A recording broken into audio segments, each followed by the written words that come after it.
पहले प्रश्न से। आपका पहला प्रश्न पूछा जा रहा है, अब तक के समाजों का इतिहास वर्ग संघर्ष का इतिहास है। यह पुस्तक किसके अंतर्गत थी? तो कम्युनिस्ट मैनिफेस्टो के अंतर्गत कार्ल मार्क्स के द्वारा यह स्टेटमेंट दिया गया है। आंसर हो जाएगा बी। सेकंड आपसे पूछ रहा है, निम्नलिखित में से कौन सा युग्म सुमेलित नहीं है? तो देखिए, कार्ल मार्क्स की पुस्तक द पॉवर्टी ऑफ फिलॉसफी भी सही है, लेनिन की पुस्तक स्टेट एंड रिवॉल्यूशन भी सही है, फ्रेडरिक एंजल्स की भी पुस्तक सही है, लेकिन सी ऑप्शन इसका हो जाएगा सेकंड का कि जोसेफ स्टालिन की ये पुस्तक नहीं है। तो सेकंड का हो जाएगा सी ऑप्शन। थर्ड प्रश्न है आपका, राज्य एक नैतिक संस्था है और जैसे ही राज्य को नैतिकता का पाठ पढ़ाने की बात होती है तो बिना देखे आप कह सकते हैं आदर्शवादियों का स्टेटमेंट है। थर्ड का बी ऑप्शन होगा। अगला प्रश्न है, फोर्थ है आपका, कौन सा सुमेलित नहीं है? तो मोतीलाल नेहरू, नेहरू रिपोर्ट से, जिन्ना साहब खिलाफत आंदोलन से संबंधित नहीं है बल्कि अली बंधु हैं, इसलिए बी ऑप्शन इज करेक्ट हो जाएगा। क्वेश्चन नंबर 5 आपके सामने क्वेश्चन नंबर 5 आ रहा है। पूछा जा रहा है, विधायी कार्य करने के लिए भारत की संसद की संयुक्त बैठक की अध्यक्षता करता है। तो सिंपल भाषा में पूछा जा रहा है, संयुक्त बैठक की अध्यक्षता तो लोकसभा स्पीकर के द्वारा की जाती है। ऑप्शन डी इज करेक्ट हो जाएगा। अगला प्रश्न है, रिपब्लिक पुस्तक के बारे में लिखा हुआ है, जो राजनीति पर लिखा गया ग्रंथ होने के बजाय शिक्षा शास्त्र पर लिखा गया सबसे महत्वपूर्ण ग्रंथ है। यह स्टेटमेंट रूसो के महोदय के द्वारा कहा गया है। 6 का डी आंसर इज करेक्ट। 7 का पूछा जा रहा है कि महिलाओं के लिए दशक यानी डिकेड्स फॉर वीमेन यूएनओ ने कब घोषणा की थी? तो 1976 से 85 के लिए घोषणा की गई थी। अगला प्रश्न है, शिक्षित बनो, संघर्ष करो, संगठित बनो। यह स्टेटमेंट बी.आर. अम्बेडकर साहब जी के द्वारा दिया गया है। 8 का डी ऑप्शन। 9 का देखेंगे तो समानता के अधिकार की बात हो रही है। 9 का बी ऑप्शन इज करेक्ट, 14 से 18। अगले प्रश्न को हम देखते हैं, क्वेश्चन नंबर 10। क्वेश्चन नंबर 10 में पूछा जा रहा है, लेसेज फेयर अर्थात अहस्तक्षेपवादी नीति यह स्वतंत्रता के नकारात्मक विचार से संबंधित है। 10 का बी। अगला पूछ रहा है आपसे, देखिए 10 का बी हो गया, लेकिन 11 का अभी आंसर हम लोगों को नहीं मिल पाया है, इसलिए हम 11 के आंसर को स्किप करेंगे। आप लोग कमेंट बॉक्स में बताइएगा कि आप लोगों के अनुसार क्या आंसर हो सकता है। क्वेश्चन नंबर 12 सूची प्रणाली यानी लिस्ट सिस्टम का पूछ रहा है। सही जवाब डी हो जाएगा। जिस सूची को अपना मत देता है उसमें उम्मीदवारों की प्राथमिकता इंगित करता है। क्वेश्चन नंबर 13 है, कौन सी पुस्तक हेनरी फ्योल की रचना नहीं है? तो सी आंसर इज करेक्ट हो जाएगा। The theory of social and economic organisation Max Weber की पुस्तक है। क्वेश्चन नंबर 14 अगर हम देखते हैं, क्वेश्चन नंबर 14 है, अंतर्राष्ट्रीय कानून का जन्मदाता। बी ऑप्शन इज करेक्ट, ह्यूगो ग्रोसियस है। क्वेश्चन नंबर 15 आपसे पूछा जा रहा है। देखिए, अब हम क्वेश्चन नंबर 14 की अगर हम बात करेंगे तो यहाँ पर देखिएगा, वैश्विक सदस्यता और सामान्य उद्देश्य की अगर हम बात करेंगे यहाँ पर तो ये हो जाएगा आपका यूएनओ के द्वारा वैश्विक सदस्यता और सामान्य उद्देश्य की बात की जाती है। वहीं क्षेत्रीय सदस्यता सामान्य उद्देश्य यूरोपीय यूनियन के द्वारा की जाती है। क्षेत्रीय सदस्यता लेकिन सीमित उद्देश्य ये नाटो के द्वारा की जाती है, और वैश्विक सदस्यता और सीमित उद्देश्य ये ILO के द्वारा की जाती है, इंटरनेशनल लेबर ऑर्गेनाइजेशन। तो करेक्ट आंसर हो जाएगा फर्स्ट, यानी सेकेंड, फर्स्ट, फोर्थ और थर्ड, यानी ए का होगा सेकेंड, बी का होगा फर्स्ट, सी का होगा फोर्थ और डी का होगा थर्ड। अगले प्रश्न पर चलते हैं। प्रश्न संख्या 16 पूछी जा रही है आपसे, निम्नलिखित में से कौन भाषा को राष्ट्रवाद के विकास के लिए सबसे महत्वपूर्ण कारक मानता है? तो फिक्टे महोदय, जो कि जर्मन राष्ट्रवादी से संबंधित हैं, और जर्मन राष्ट्रवादियों के द्वारा फिक्टे को स्पेशली माना जाता है भाषा के रूप में। लेकिन हाँ, इसमें थोड़ा सा ध्यान दीजिएगा कि ये फिक्टे वाला डाउट भी हो सकता है। अगले प्रश्न को देखें। क्वेश्चन नंबर हमारा 17 है। पूछा जा रहा है, पंचायती राज से संबंधित 73वां संविधान संशोधन जब पारित किया गया तो उस समय प्रधानमंत्री कौन थे हमारे? C option is correct, PV Narasimha Rao महोदय थे। क्वेश्चन नंबर 18 है, कानून सामाजिक आचरण का नियमन करने वाले नियमों का समूह है। देखिए, इसमें हॉब्स और ऑस्टिन ये दोनों ही नहीं होंगे, तो जिसने डिग्वी या हॉलैंड लगाया होगा इसी में हमको थोड़ा सा कन्फ्यूजन है। सी और बी इन दोनों में से कोई एक ऑप्शन होगा। क्वेश्चन नंबर 19 पूछा जा रहा है, भारतीय संविधान सहायक एकात्मक विशेषताओं सहित एक संघीय राज्य की स्थापना के स्थान पर सहायक संघीय विशेषताओं सहित एक एकात्मक राज्य की स्थापना करता है। सामान्य भाषा में कहें तो अर्धसंघात्मक की बात हो रही है, और यह स्टेटमेंट केसी वीयर महोदय साहब का है। अगले प्रश्न को देखते हैं। भारत सरकार में सहायक अभिकरण का उदाहरण क्या है? तो सहायक अभिकरण के लिए NITI Aayog is correct answer, A option is correct. Question number 21 पूछ रहा है, कौन अतिवादी नहीं था? अतिवादी मतलब क्रांतिकारी या उग्रवादी नहीं था? तो Gopal Krishna Gokhale, D answer is correct, क्योंकि ये उदारवादी दल से संबंधित थे। क्वेश्चन नंबर 22 की बात करेंगे। पूछा जा रहा है राज्य के रूप में कौन भूभाग को निश्चित अंग नहीं मानता है, यानी निश्चित भूभाग को राज्य का एक आवश्यक तत्व नहीं मानते हैं। तो सी आंसर इज करेक्ट हो जाएगा, जॉन सीले। अगला प्रश्न है 23 का, शांति के लिए एकता प्रस्ताव संयुक्त राष्ट्र संघ के किस अभिकरण की शक्ति में वृद्धि हुई। शांति के लिए एकता प्रस्ताव 1950 में ये पारित हुआ था। ये यूपी टीजीटी के एग्जाम में भी आया हुआ था 8 अगस्त को। सही जवाब हो जाएगा ए ऑप्शन, महासभा। अगला पूछा जा रहा है आपसे, इसका कूट मिलाना है। तो देखिए, यूटोपियन समाजवाद से संबंधित हो जाएंगे आपके सेंट साइमन साहब, और वैज्ञानिक समाजवाद से संबंधित हो जाएंगे कार्ल मार्क्स साहब। और अगर हम आगे बात करेंगे, इसका सही जवाब हो जाएगा डी, यानी कि 4, 3, 1, 2। चलिए मैं इसको छोटा करके दिखा देता हूँ आपको, आप लोग देख लीजिए इसको। देखिए क्या पूछा, यूटोपियन के लिए हो जाएंगे सेंट साइमन, फेबियन के लिए हो जाएंगे सिडनी वेब, वैज्ञानिक के लिए हो जाएंगे कार्ल मार्क्स, और श्रेणी समाजवाद के लिए हो जाएंगे GDH कोल। अगले प्रश्न को हम देखते हैं। यहाँ पर पूछा जा रहा है सत्ता के सहमति मॉडल की रचना किसने की। यह प्रश्न भी हमारे द्वारा डाउट में रखा गया, क्योंकि अभी तक इसका आंसर हमें नहीं मिल पाया है। हम लोग गलत आंसर नहीं बताएंगे, जो हमें पता है हम बस वही बताएंगे। और हमने कोशिश की है कि लगभग 120 प्रश्नों के आंसर आपको सही और सटीक बता दें। इसके लिए हमने महत्वपूर्ण पुस्तकों का सहारा लिया हुआ है। तो आपको कहीं भी भ्रमित नहीं होना है। यूट्यूब चैनल के तमाम वीडियोज़ होंगे जो केवल और केवल जो है कि कुछ कोटा पूर्ति करके अपने आंसर की इधर से उधर कॉपी पेस्ट करते हैं, लेकिन हमारे आंसर की में आपको पूरी तरीके से सत्यनिष्ठा और विश्वसनीयता मिलेगी। अगला प्रश्न है 26 में पूछ रहा प्राकृतिक अवस्था शांति, सद्भावना, पारस्परिक सहयोग और सुरक्षा की अवस्था थी। जॉन लॉक का स्टेटमेंट ऐसा था। अगला प्रश्न है एक कठोर संविधान वह है कई लोगों ने लगाया है जिसे संशोधित ना किया जा सके। यह गलत है, संशोधित होगा लेकिन सामान्य विधि से एक अलग हट के विधि बनेगी उसके द्वारा। तो सी ऑप्शन इस करेक्ट हो जाएगा। 28 की अगर हम बात करेंगे, 28 पूछा जा रहा है जब वार्षिक केंद्रीय बजट अर्थात आर्टिकल नंबर 112 की बात हो रही है, लोकसभा में अगर पारित नहीं होगा तो क्या होगा। प्रधानमंत्री को अपनी मंत्रिपरिषद का त्यागपत्र प्रस्तुत करना पड़ता है कि हम सरकार चलाने के योग्य नहीं है, क्योंकि हमारा बजट ही पास नहीं हो पाया। प्रश्न संख्या 29 की अगर हम बात करते हैं, आइए 29 देख लेते हैं। पूछा जा रहा है किस प्रशासकीय अभिकरण के पास कार्य संपादन का एकाधिकार होता है। तो ये हो जाएगा आपका लाइन एजेंसी अर्थात सूत्र अभिकरण। जैसे नीति आयोग है, नीति आयोग अपने कार्यों के लिए पूरी तरीके से क्या है, मोनोपोली है, एकाधिकार होता है उसके पास। अगला प्रश्न है राम मनोहर लोहिया किसके समर्थक हैं। ए ऑप्शन इज करेक्ट, विकेंद्रित समाजवाद। 31 प्रश्न है निम्नलिखित युग्मों में से कौन सा उत्तम शासन का सार है। डी ऑप्शन इज करेक्ट, पारदर्शी और जवाबदेह प्रशासन। अगला प्रश्न है आपका राजनीति विज्ञान समाज विज्ञानों का वह भाग है जिसका संबंध राज्य के आधार और सरकार के सिद्धांतों से होता है। सही जवाब हो जाएगा पॉल जेनेट। ये पॉल जेनेट साहब की परिभाषा है। अगला प्रश्न है किस लेख का अर्थ है कि हम हुक्म देते हैं, यानी कि वी कमांड। तो हो जाएगा परमादेश। बी ऑप्शन इज करेक्ट हो जाएगा।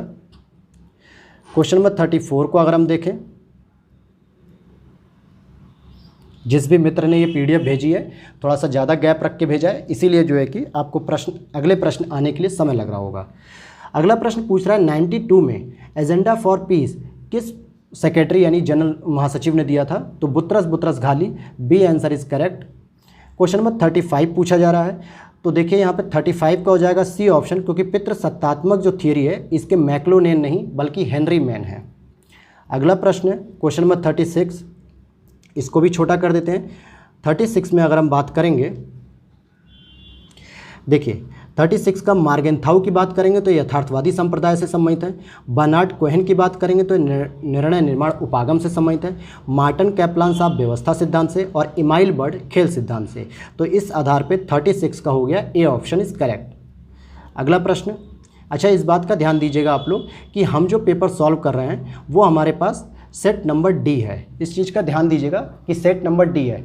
अगर आपका सेट नंबर डी है तब तो आपको ज़्यादा परेशानी नहीं होगी, और जिसका set number A B C है तो एक क्वेश्चन की सीरीज जहाँ से शुरू हो रही होगी वहाँ पे आपको मिल जाएगा। अगला प्रश्न पूछ रहा है नगर राज्य का संबंध। तो नगर राज्य भाई अरस्तु और प्लेटो के समय में मिलते थे, प्राचीन यूनानी युग से संबंधित हैं। C option is correct. अगला प्रश्न सर्वोच्च विधि अधिकारी। तो विधि अधिकारी कौन होता है। भारत का सर्वोच्च विधि अधिकारी भारत का महान्यायवादी होता है, जो भारत सरकार की तरफ से क्या करता है, वकालत करता है या भारत सरकार के बचाव करते हैं पक्ष। अगला प्रश्न है, लोक निगम का उत्तरदायित्व संसद के प्रति होता है। जो पब्लिक कॉर्पोरेशन होते हैं उनके जो उत्तरदायित्व होते हैं वो संसद के प्रति होते हैं। क्वेश्चन नंबर 40 है, जयप्रकाश नारायण किस अवधारणा के प्रतिपादक थे? तो संपूर्ण क्रांति की इन्होंने अवधारणा प्रस्तुत की थी इंदिरा गांधी गवर्नमेंट के समय, जिस समय इमरजेंसी का युग आ गया। अगला प्रश्न पूछ रहा है, सेंटो का कौन सदस्य नहीं है? तो सेंटो में मुख्य रूप से यूनाइटेड किंगडम के साथ मुस्लिम कंट्रीज हैं, जिसमें टर्की, पाकिस्तान, इराक, और यहाँ पर यूएसए इसका सही ऑप्शन हो जाएगा क्योंकि यूएसए इसका सदस्य नहीं है। अगले प्रश्न को अगर हम देखें, क्वेश्चन नंबर 42 की हम बात करें। क्वेश्चन नंबर 42 कह रहा है, ईश्वर जिसने हमें जीवन दिया उसी के साथ हमें स्वतंत्रता भी दी है। तो ये जेफरसन है जो कि अमेरिकी संविधान निर्माता थे, जेफरसन और मेडिसन, तो इन्होंने ही जो है कि स्टेटमेंट दिया था। अगला प्रश्न है आपका, अध्यक्षात्मक शासन प्रणाली आधारित होती है एक व्यक्ति में सत्ता केंद्रित करने पर। 43 का ए ऑप्शन इज करेक्ट। जैसे डोनाल्ड ट्रंप अमेरिकी प्रेसिडेंट थे और उनके हाथ में जो है कि पूरी सत्ता थी, और इस समय आपके कौन है प्रेसिडेंट, आप लोग कमेंट बॉक्स में ज़रूर बताइएगा। क्वेश्चन नंबर 44 की हम बात करेंगे, हूवर आयोग। हूवर आयोग किससे आधारित है, यानी कि संगठन के निर्माण में उन्होंने किसको फोकस किया है? तो प्रयोजन यानी कि पर्पस क्या होना चाहिए संगठन के निर्माण का, इस पे उन्होंने फोकस किया है। अगला प्रश्न है, सभी धर्मों को राज्य द्वारा समान संरक्षण बतलाया गया है, पंथ निरपेक्षता का सही आशय। ये जवाहरलाल नेहरू जी के द्वारा बताया गया है। 45 का डी इज करेक्ट आंसर। अगला प्रश्न है 46, अनुपातिक समानता के बारे में बात हुई है, तो अनुपातिक समानता की बात किसने की है? अरस्तु महोदय ने की है। 46 का ए हो जाएगा। 47 प्रश्न को देखते हैं हम लोग, निर्वाचन आयोग का सही जवाब हो जाएगा ए ऑप्शन, आर्टिकल 324 में कहा गया है। ऑस्टिन के संप्रभुता सिद्धांत का कटुतम आलोचक कौन है? देखिए, ऑस्टिन एकलवादी थे और इसी आधार पे बहुलवादी विचारक लास्की महोदय ने इनकी कटु आलोचना की थी। तो डी ऑप्शन इज करेक्ट। निम्नलिखित में से कौन एक आदर्शवादी विचारक नहीं है? आदर्शवादी विचारक नहीं है तो बेंथम। बेंथम क्योंकि उपयोगितावादी होने के साथ साथ उदारवादी विचारक थे, न कि आदर्शवादी विचारक थे, इसलिए बेंथम करेक्ट आंसर हो जाएगा। देखिए, यहाँ पर हम एक्सप्लेनेशन नहीं दे रहे हैं क्योंकि कम समय है, आप लोग भी जल्दी जल्दी बस आंसर की चाहते होंगे कि जल्दी से हम आंसर की को मिला लें और देख लें कि हमारा कितना स्कोर हो रहा है, हम सेफ जोन में है कि नहीं। मैं जल्दी इस पर आज शाम तक पॉलिटिकल साइंस के लिए कट ऑफ मैं बता दूंगा कि लगभग कितनी कट ऑफ जाएगी। वो अप्रॉक्स होगी, एग्जैक्ट नहीं होगी, लेकिन एक पेपर के ट्रेंड को देख के समझ में आ रहा है कि पेपर ना तो बहुत ईजी है और ना ही बहुत हार्ड है। एवरेज क्वेश्चन रखे हैं। पिछली बार के पीजीटी एग्जाम जो हुए थे उसमें मैक्सिमम फोकस था पब्लिक एडमिनिस्ट्रेशन पर, लेकिन इस बार के एग्जाम में लगभग सभी सेक्शन को इन्होंने कवर किया है, चाहे वो थियरी हो, चाहे वो थिंकर हो, या फिर आईआर हो, या फिर इंडियन पॉलिटी हो, या पब्लिक एडमिनिस्ट्रेशन हो, लगभग सभी से उन्होंने पेपर को कंसाइज किया है। तो हम साथ में जो है कि एक कट ऑफ की वीडियो जरूर डालेंगे। अभी हम आंसर की पर देखते हैं। क्वेश्चन नंबर 50 है, न्यायिक पुनरावलोकन की अवधारणा की उत्पत्ति। तो उत्पत्ति यूएसए में हुई थी, ए ऑप्शन इज करेक्ट। 51 को देखिए, 51 भी हम लोग छोड़ेंगे क्योंकि इस पर भी हमें डाउट है। ऐसे स्टेटमेंट जनरली पता नहीं कहाँ से मिल जाते हैं एग्जामिनर को, हमें तो नहीं मिलते, अच्छी अच्छी बुकें पढ़ने पर भी हो सकता है कहाँ से एग्जामिनर ने पढ़ा है, इसलिए इस प्रश्न को छोड़ दिया जा रहा है। क्वेश्चन नंबर 52 पूछ रहा है कि राष्ट्रपति अपना पद त्याग का त्यागपत्र किसको देता है? उपराष्ट्रपति को देता है। 52 का सही आंसर हो जाएगा बी ऑप्शन। अगला आपसे 53 पूछा जा रहा है, अपने ऊपर, अपने शरीर और मन पर व्यक्ति संप्रभु है। यह स्टेटमेंट जीएस मिल महोदय का है और इन्होंने अपनी सबसे प्रसिद्ध पुस्तक ऑन लिबर्टी में यह स्टेटमेंट दिया था। अगला प्रश्न है, संयुक्त राष्ट्र के महासचिवों को उनके नियुक्ति क्रम में व्यवस्थित कीजिए। तो अगर हम इनके नियुक्ति क्रम की बात करेंगे तो यू थांट महोदय 1961 से 71 तक थे, और वाल्धाइम की बात करेंगे तो ये 72 से 81 तक थे, और ट्रिगवेली की बात करेंगे तो ये 46 से 52 तक थे, और हैमरशोल्ड की बात करेंगे तो ये 1953 से लेकर 61 तक थे। तो इस आधार पे सबसे पहले ट्रिगवेली साहब आएंगे, फिर हैमरशोल्ड साहब आएंगे, फिर यूथांट साहब आएंगे, और फिर कुर्ट वाल्धाइम साहब आएंगे। यानी सही जवाब हो जाएगा आपका सी ऑप्शन इज करेक्ट। अगला प्रश्न है, किसने आधुनिक सभ्यता को 4 दिन की चांदनी कहा था? सही जवाब हो जाएगा महात्मा गांधी जी ने कहा था। अगला प्रश्न है 56, पॉलिटिक्स एमॉन्ग नेशन। यह पुस्तक मार्गेनथाउ महोदय की है जो यथार्थवादी राजनीति की बात करते हैं, एच.जे. मार्गेनथाउ। 57 प्रश्न को देखिए, ऑस्टिन ने अपनी किस पुस्तक में संप्रभुता के सिद्धांत की व्याख्या की है? तो लेक्चर्स ऑन जूरिस्प्रूडेंस की बात की है। 58 की बात करेंगे, कौन सा सही नहीं है? तो लिपसेट वेल्थ ऑफ नेशंस, क्योंकि वेल्थ ऑफ नेशंस किसकी पुस्तक है आप लोग कमेंट बॉक्स में जरूर बताइएगा। इकोनॉमिक्स से संबंधित हैं ये राइटर, मैंने हिंट दे दिया है। बाकी ए बी सी तीनों सही हैं। अगला प्रश्न है 59 में पूछा जा रहा है कौन सा युग में सुमेलित नहीं है? तो नव मानववाद, जो कि अरविंद घोष का नहीं है बल्कि एम.एन. रॉय, मानवेंद्र नाथ रॉय का है, अरविंद घोष का नहीं है, इसलिए बी ऑप्शन इज करेक्ट हो जाएगा क्योंकि ये सुमेलित नहीं है। 60 प्रश्न है कौटिल्य के अर्थशास्त्र में कितने अधिकरण हैं? तो 15 अधिकरण हैं। अगला प्रश्न है आपका प्लेटो से संबंधित है। प्लेटो ने मिश्रित संविधान की जो अवधारणा का उल्लेख किया है वो द लॉज पुस्तक में किया है, क्योंकि उन्होंने अपनी द रिपब्लिक जो पुस्तक थी उसमें बहुत ही आदर्श राज्य की बात की थी कि एक ऐसा आदर्श राज्य होगा जहाँ पर दंड की आवश्यकता नहीं होगी, केवल शिक्षा से ही व्यक्ति अपना काम चलाएगा और नैतिकता की बात करेगा। लेकिन जब व्यवहारिक रूप में उन्होंने देखा तो उन्होंने एक संविधान की बात की, एक दंड की बात की, कानून व्यवस्था की बात की, जो कि द लॉज में स्पष्ट रूप से उन्होंने वर्णित किया है। और आप इस वीडियो को जरूर शेयर कीजिएगा अपने उन मित्रों के साथ जिन्होंने आज ये पेपर दिया था सिविक्स का, क्योंकि उन्हें भी ऑथेंटिक और अच्छी आंसर की मिलनी चाहिए। और हमने ये बहुत ही अच्छी किताबों से पूरे के पूरे आंसर की बनाई है, इसीलिए हमें एग्ज़ाम्स 12 बजे तक हमें पेपर मिल चुका था, लेकिन 3 से 4 घंटा लगा पूरे आंसर को सही से ढूंढने में, क्योंकि हम चाहते थे कि आपके पास जो आंसर पहुँचे वो सटीक आंसर हो और बहुत अच्छे लेवल पे हो, कोई डाउट ना रह जाए उसमें और फिर आपको इधर उधर भटकना ना पड़े। चलिए क्वेश्चन नंबर 62 की बात करेंगे। तो सर्वोच्च न्यायालय अपने निर्णय और आदेश को दोबारा रिव्यू कर सकता है, आर्टिकल 137 में यह स्टेटमेंट कहा गया है। अगला प्रश्न है डीपीएसपी के बारे में कहा गया है कि एक ऐसे चेक है जो बैंक की सुविधा पर निर्भर करता है जिसका भुगतान करना, यह स्टेटमेंट के.टी. शाह महोदय का है। अगला प्रश्न है कौन एक संविदावादी विचारक नहीं है या रचना नहीं है? तो देखिए ऑन लिबर्टी ये जे.एस. मिल की है, और जबकि जे.एस. मिल संविदावादी नहीं है बल्कि जॉन लॉक हैं, रूसो हैं और हॉब्स हैं। अगला प्रश्न है आपका 65, पूछा जा रहा है शक्ति संतुलन स्थापित करने का साधन नहीं है। तो देखिए मैत्री यानी कि संधि कर सकते हैं, दोस्ती की संधि या दुश्मनी की संधि करके भी हम शक्ति को बैलेंस करते हैं, शस्त्रीकरण और निशस्त्रीकरण करके भी हम बैलेंस करते हैं, और किसी भी कारणवश क्षतिपूर्ति अगर हमें देनी पड़ती है तो हम शक्ति को मेंटेन करते हैं, शक्ति संतुलन बनाए रखते हैं। लेकिन अहस्तक्षेप यहाँ पे इसका सही जवाब हो जाएगा, क्योंकि अहस्तक्षेप इसका साधन नहीं है। अगला प्रश्न है 66, यहाँ पे प्रश्न पूछा जा रहा है छावनी बोर्ड के संबंध में निम्नलिखित में से क्या सही नहीं है? कार्यपालिका प्रस्ताव पर यह निर्मित की गई थी और इसीलिए हम इसको कह सकते हैं संविधानेतर या गैर संवैधानिक प्रोविजंस है ये, तो इसलिए वैधानिक संस्था नहीं मानी जाएगी। तो डी आंसर इज करेक्ट हो जाएगा, क्योंकि जो कार्यपालिका के आदेशों के द्वारा जब किसी संस्था की स्थापना की जाती है, जैसे नीति आयोग को हम कह दें जो योजना आयोग का रूप लिया गया है, तो ये भी क्या गैर संवैधानिक है। दूसरी भाषा में संविधानेतर यानी संविधान में इसका वर्णन नहीं है और न ही संसदीय किसी विधि में है, तो ये एक्ट के माध्यम से नहीं बना हुआ है, इसलिए ये वैधानिक संस्था नहीं है। अगला प्रश्न है संयुक्त राज्य अमेरिका और रूस के बीच यानी कि यूएसएसआर के बीच जो देतांत का समय आया था 1970 के समय, जब कोल्ड वार में थोड़ी सी शिथिलता आई थी, तो दोनों के मध्य तनाव में शिथिलता आई थी, तो ये बी आंसर इज करेक्ट हो जाएगा। 68 की बात करेंगे, राजनीति विज्ञान को विज्ञान नहीं मानते हैं, F.W. मैटलैंड। अब इस पर बहुत सारे बच्चों ने जेलिनेक भी बताया है और जेलिनेक आंसर बताया, लेकिन आगे ही आप एक और क्वेश्चन पढ़ेंगे जो मैटलैंड के हैं, और वो दोनों ही राजनीति विज्ञान पे संबंधित मैटलैंड के ही स्टेटमेंट है। आगे वो क्वेश्चन आएगा तो मैं आपको बताऊंगा। 68 का डी आंसर इज करेक्ट हो जाएगा। 69 की अगर हम बात करते हैं, मैं जल्दी करने की कोशिश कर रहा हूँ, ज़्यादा लेट नहीं होगा। कौन राष्ट्रीय हित को विश्व राजनीति का अंतिम और निर्णायक तत्व मानता है? तो राष्ट्रीय हित के लिए यथार्थवादी बात करते हैं यानी मॉर्गनथाउ हो जाएंगे 69 का ए।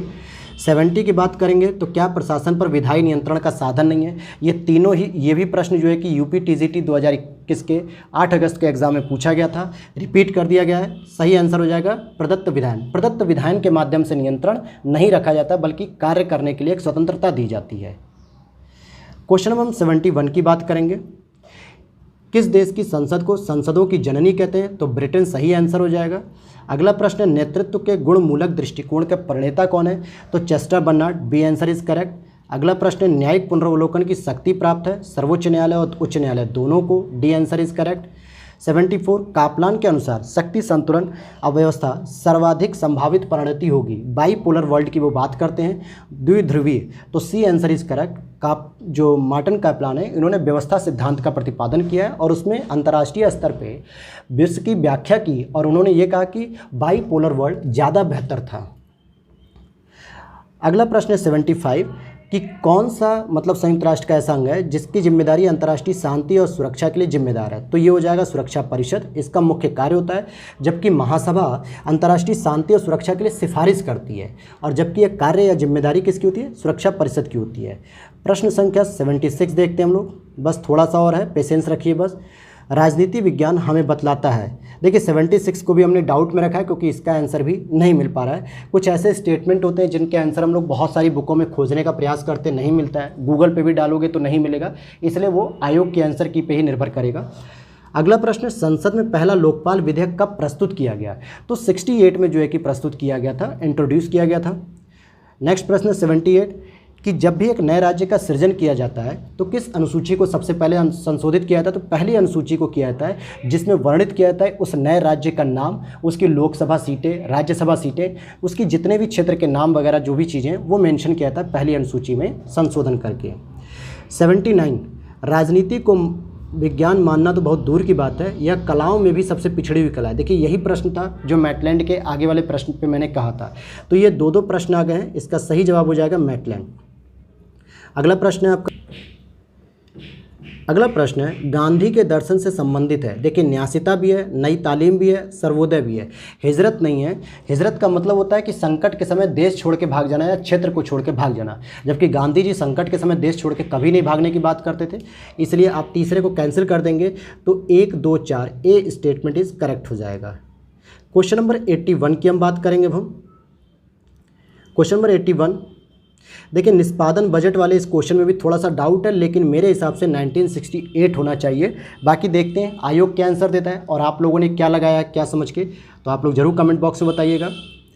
अगला प्रश्न है राज्य जीवन की मूलभूत आवश्यकताओं के निमित्त अस्तित्व में आता है और श्रेष्ठ जीवन के लिए अस्तित्व में बना रहता है। यह अरस्तु का बहुत ही प्रसिद्ध कथन है।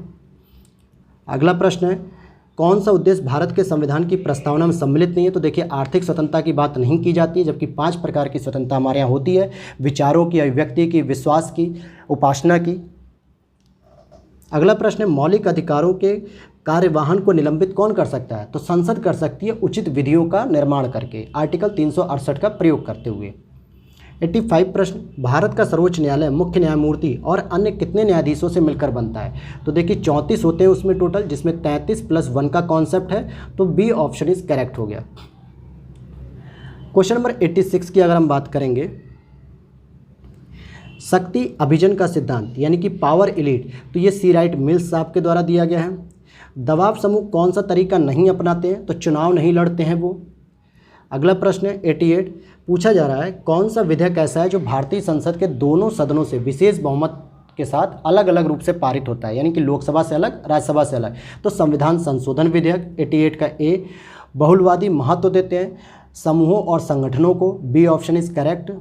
अगला प्रश्न है आपका, मार्क्स ने नौकरशाही की प्रशंसा निम्न में से किस विशेषता के लिए की है, तो वो कहते हैं कि नौकरशाही एक तार्किक परिणाम है, रैशनैलिटी है, तो तार्किकता को फोकस करते हैं। 90 का ए आंसर इस करेक्ट हो जाएगा। 91 की हम बात करेंगे। देखिए 91 की बात करेंगे तो हम इसको अगर छोटा कर देते हैं, आइए जल्दी समझ लेते हैं हम इसको भी। मुझे पता है कि आप लोगों को बहुत जल्दी हो रही है कि जल्दी से सर आंसर बता दें, तो बस थोड़ा सा धैर्य रखिए, लगभग आ चुका है। देखिए एडमंड बर्ग रूढ़िवादी हैं, रॉबर्ट नॉजिक इच्छा स्वतंत्रवाद या लिबर्टेरियनिज्म है, जेरमी बेंथम उपयोगितावादी हैं और मैकेंटायर समुदायवादी हैं, तो इस आधार पर डी आंसर इज करेक्ट हो जाएगा। अगला प्रश्न है लोक निगम जो है वो प्रशासन क्या प्राप्त करने की चेष्टा करते हैं, सार्वजनिक जवाबदेहिता का कारोबारी दक्षता के साथ मिश्रण, तो 92 का हो जाएगा डी। भारत के किस संविधान में लिखा हुआ है कि ये भारत का संविधान होगा, अर्थात इस संविधान का संक्षिप्त नाम है कि द कॉन्स्टिट्यूशन ऑफ इंडिया, तो आर्टिकल 393 के अंतर्गत यह कहा गया है। अगला प्रश्न है आपका क्वेश्चन नंबर 94, निर्णय विभिन्न विकल्पों के चुनाव की एक सरलतम विधि है, तो विभिन्न विकल्पों के चुनाव के लिए ये टैरी जो है लेखक हमारे यानी कि विचारक जो टैरी हैं, टैरी महोदय, उन्होंने ये दिया है स्टेटमेंट। 95 का हो जाएगा। देखिए यह ईश्वर की विवेक की विशुद्ध वाणी है, यानी कि कानून जो है समस्त वासनाओं से रहित है, ऐसा स्टेटमेंट हीगल महोदय के द्वारा दिया गया है, तो इसका हो जाएगा सही जवाब डी, उपयुक्त में से कोई नहीं। 96 की बात करेंगे, कौन सा जोड़ा गलत है, तो C option is correct, railway staff college Ahmedabad में नहीं बल्कि बड़ोदरा में है। अगला प्रश्न है, मार्क्सवादियों के अनुसार राज्य एक वर्गीय संरचना है। 97 का ए। 98, युद्ध पुरुष के लिए वही है जो स्त्री के लिए मातृत्व। यह स्टेटमेंट मुसोलिनी ने दिया था। क्वेश्चन नंबर 99, निम्नलिखित में से कौन सा एक संसदीय शासन का लक्षण नहीं है? तो विधायिका एवं कार्यपालिका में पूर्ण पृथक्करण नहीं होना चाहिए, बल्कि वो एक दूसरे पर क्या होते हैं, एक दूसरे के साथ सामंजस्य बनाकर आगे चलते, कोलैबोरेशन के साथ। कौन बिम्स्टेक का सदस्य नहीं है? तो स्पेन बिम्स्टेक का सदस्य नहीं है।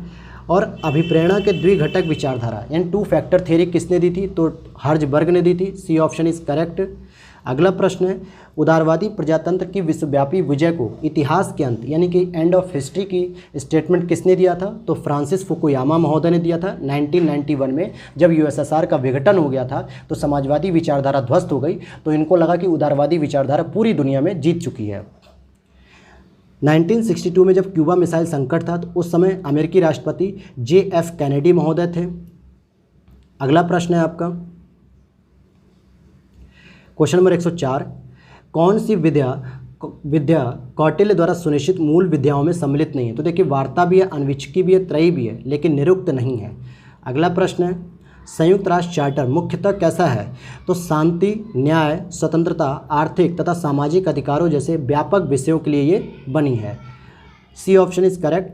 106 की बात करेंगे तो हॉब्स के अनुसार जो प्राकृतिक अवस्था थी वो पूर्व राजनीतिक और पूर्व सामाजिक दोनों ही है, ये ध्यान दीजिएगा, दोनों है।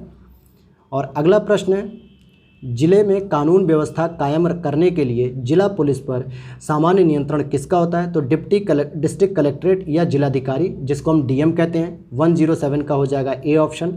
अब प्लीज़ इस वीडियो को लाइक कर दीजिएगा, आपके लिए बहुत मेहनत से हम आंसर की बना के लाए हैं और इसलिए हम लोगों को मोटिवेशन मिलता है, जिससे हम लगातार हम आंसर की डालते रहते हैं। और हम जल्दी ही अभी इकोनॉमिक्स की भी आंसर की लेकर आने वाले हैं। और हमने TGT एग्ज़ाम 2000 जो आपके 8 अगस्त को हुए थे उसकी भी आंसर की हमने अपने चैनल पर डाल दिया है, आप वहाँ जाकर उसको भी विजिट कर सकते हैं। अगला प्रश्न है आपका 108। तो देखिए, महात्मा गांधी का हो गया हिंद स्वराज, अंबेडकर साहब का हो गया annihilation of caste, VD Savarkar का हो गया हिंदुत्व और गोलवलकर साहब का हो गया बंच ऑफ थॉट्स। तो इस आधार पे इसका सही जवाब हो जाएगा बी, आंसर इज करेक्ट। 109 की अगर हम बात करेंगे तो देखिए, ये क्वेश्चन डाउट में है। डाउट में इसलिए क्योंकि इसमें बी और सी दोनों ही आंसर सही है। डिपेंडेंसी थियरी जो है समीर अमीन और गुंडर फ्रैंक दोनों ने ही दिया। आंद्रे गुंडर फ्रैंक दोनों ही लैटिन अमेरिकी देश के विचारक हैं जो तीसरी दुनिया के विचारों की बात करते हैं। तो यहाँ पे दोनों ऑप्शन दिए हुए हैं, देखते हैं एग्जामिनर क्या मानते हैं, लेकिन यहाँ पे दोनों ही ऑप्शन होंगे। हो सकता है यह प्रश्न को ही बाहर कर दिया जाए। सामूहिक सुरक्षा व्यवस्था अनुमति नहीं देती है शस्त्रीकरण और तटस्थता की। अगर आप एक ग्रुप में एक अपनी सिक्योरिटी को रखते हैं, यानी कि समूह में आप कहते हैं कि हम समूह में एकजुट हैं, तो आप तटस्थ नहीं रह सकते। अगर आप पर संकट आए तो आपका दोस्त अगर आपकी मदद कर रहा है तो उस पर भी संकट आने पे आप तटस्थ नहीं रहेंगे, बल्कि उसके साथ जुड़ेंगे, उसके साथ खड़े रहेंगे। तो इसलिए इसका सी हो जाएगा करेक्ट आंसर, क्योंकि दोनों ही कार्य नहीं होते हैं। 111 में कहा जा रहा है, एक वित्त विधेयक किसकी सिफारिश के बिना विधानसभा में प्रस्तुत नहीं हो सकता? तो विधानसभा की बात हो रही, तो राज्यपाल की स्वीकृति के बिना नहीं पारित हो सकता या प्रस्तुत नहीं हो सकता। जैसे कि राष्ट्रपति की स्वीकृति से पहले लोकसभा में कोई वित्त विधेयक 112 का प्रयोग करके नहीं लाया जा सकता। अगला प्रश्न है आपका 112 में कह रहा है कि स्वतंत्रता और समानता एक दूसरे के पूरक हैं। ये FA हेयक महोदय ने कहा है। अगला प्रश्न है, भारत के संविधान के अंतर्गत निम्नलिखित में से कौन सा मूल कर्तव्य नहीं है? तो लोक निर्वाचन मतदान देना यह मूल कर्तव्य नहीं है। अगला प्रश्न पूछा जा रहा है आपसे, देखिए ये पूछा जा रहा है मॉन्ट्रियल प्रोटोकॉल को अगर हम देखेंगे तो ये जलवायु परिवर्तन से संबंधित है, ट्रिप्स को देखेंगे तो विश्व व्यापार से संबंधित है। अगर इन दोनों की ही बात अगर आप कर देते तो भी आपको पता चल जाता। और अगर हम बात करें FMCT तो देखिए इसका सही जवाब जो हो जाएगा वो हो जाएगा A option, third, first, second, fourth. अगला प्रश्न है आपका, और ये लास्ट होगी स्लाइड, बस जल्दी आपको फ्री हो जाएंगे। थोड़ा सा पेपर देखिए ब्लर है, लेकिन मैं पढ़ देता हूँ। स्वतंत्रता और समानता एक दूसरे के विरोधी हैं, यह मत लॉर्ड एक्टन महोदय का है। बहुत बार यह प्रश्न आता है।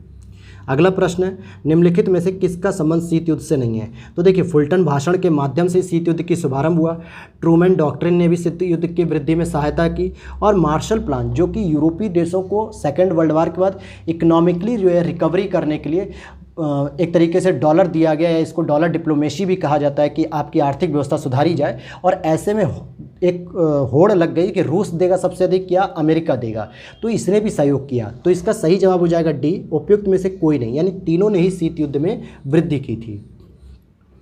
अगला प्रश्न है, भारत और पाकिस्तान एससीओ के मेंबर कब बनते हैं? तो 2017 में बनते हैं। अगला प्रश्न है, कौन आधुनिक उदारवाद है, या सॉरी आधुनिक व्यक्तिवाद की बात हो रही है, तो लास्की महोदय इज करेक्ट आंसर।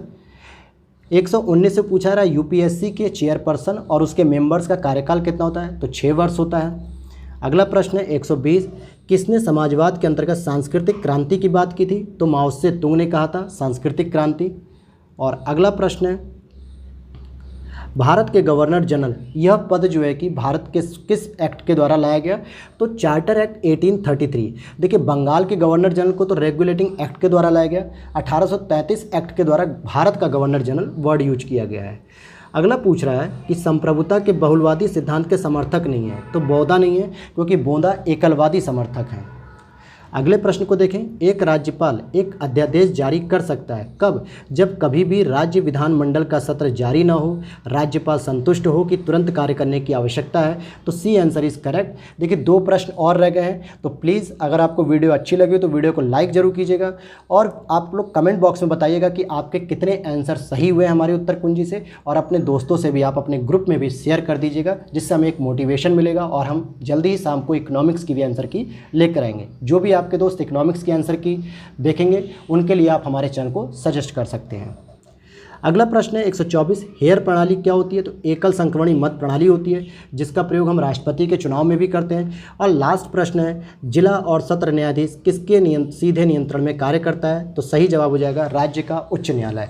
तो ये थे आपके 125 प्रश्नों में से लगभग 120-121 प्रश्नों के आंसर, क्योंकि 2 से 3 प्रश्न हर एग्जाम में कुछ डाउट में होते हैं जिसके आंसर हमें नहीं मिल पा रहे हैं, लेकिन मैं उम्मीद करूँगा कि इससे भी आपको एक आइडिया लग जाएगा कि आपके कितने आंसर सही हैं। और मैं शाम को एक कट ऑफ की वीडियो जरूर बनाऊंगा, क्योंकि मुझे पेपर में एक ट्रेंड दिख रहा है कि कितनी इसकी मेरिट जा सकती है। तो मिलते हैं शाम के लिए, तब तक के लिए जय हिंद जय भारत।